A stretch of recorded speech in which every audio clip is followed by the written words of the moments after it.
सो 10th class CBSE exam में हर बार balance chemical equation तो आती ही आती है, लेकिन हर बार इसको हिट एंड ट्रायल मेथड से सॉल्व करना डिफ़िकल्ट हो जाता है। ठीक है, तो आज हम एक मेथड सीखेंगे। ठीक है, जब भी आपको कोई भी केमिकल इक्वेशन सॉल्व करने आए तो पहले उसके साथ कोई भी स्टोकोमेट्रिक कांस्टेंट लगा लें। सपोज यहाँ पे लगा लो A, यहाँ पे लगा लो B, यहाँ पे लगा लो C, यहाँ पे लगा लो D। ठीक है, कोई भी स्टोकोमेट्रिक कांस्टेंट लगाने के बाद आपने उसकी इक्वेशन बनानी है। ठीक है, जैसे फॉर हाइड्रोजन सबसे पहले हाइड्रोजन है। हाइड्रोजन के लिए यहाँ पर A स्टोकोमेट्रिक कांस्टेंट है, तो 2 के साथ A मल्टीप्लाई हो गया, तो ये आ गया 2A। ठीक है, और यहाँ हाइड्रोजन नहीं है, यहाँ पर हाइड्रोजन कितने हैं 2। ठीक है, C के साथ लगा है तो 2A किसके इक्वल आ जाएगा 2C के। 2 और 2 कैंसिल हो जाएंगे, इट मीन्स हम कह सकते हैं A किसके इक्वल होगा C के इक्वल, मतलब A और C की वैल्यू क्या होगी इक्वल। ठीक है, नेक्स्ट बात करते हैं सल्फर की। सल्फर भी कितने हैं A। ठीक है, जितने मॉलिक्यूल जो स्टोकियोमेट्रिक कांस्टेंट जो लगा होता है उसके साथ उसको मल्टीप्लाई करना होता है, तो ऐसा आ गया हमारे पास A। ठीक है, तो ये आ गया A, और ऐसे यहाँ नहीं है, यहाँ पर ऐसे है, तो वो किसके इक्वल है D के। ठीक है, तो A और D दोनों किस क्या होंगे इक्वल होंगे। ठीक है, आफ्टर दैट हमने लेना है बचा ऑक्सीजन, तो ऑक्सीजन के हम लेंगे। ठीक है, यहाँ पर ऑक्सीजन कितने हैं 2, तो ये आ गया 2B and that is equals to, यहाँ पर ऑक्सीजन कितने हैं, एक तो ये है oxygen that is C, plus यहाँ पर भी ऑक्सीजन है प्लस 2D।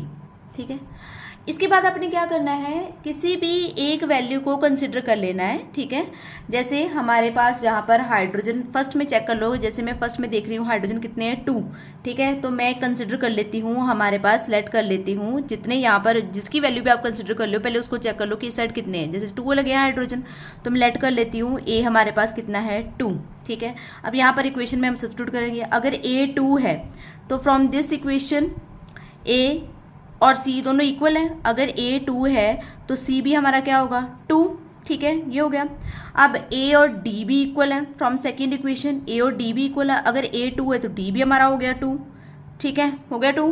ठीक है, अब बचा क्या, रेस्ट वैल्यू कितनी बची, B वैल्यू बची। ठीक है, अब इसमें हमारे पास दोनों वैल्यूज़ हैं, इसमें सब्स्टिट्यूट करेंगे 3 में। ठीक है, तो 3 में जब हम सब्स्टिट्यूट करेंगे तो देखो क्या आता है, 3 में वैल्यू सब्स्टिट्यूट कर दो।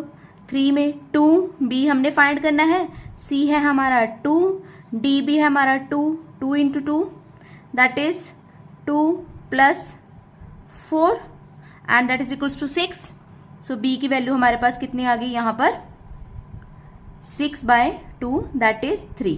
सो हमारे पास A आ गया 2, B आ गया 3, C भी 2 एंड D भी 2।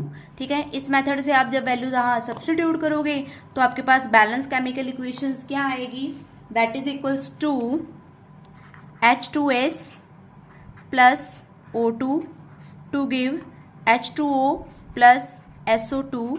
तो यहाँ पर हम वैल्यू पुट करेंगे, A की वैल्यू है हमारे पास 2, यहाँ 2 लग गया, B की वैल्यू है यहाँ पर 3, यहाँ 3 लग गया, और नेक्स्ट वैल्यू जो है C की वैल्यू यहाँ पर है 2, यहाँ पर 2 लग गया।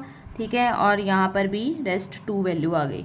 ठीक है, तो ये आ गया हमारा required result.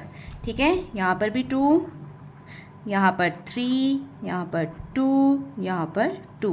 This is a required balance chemical equation. ठीक है, तो आप चेक कर सकते हो ये पूरा बैलेंस है। Thank you.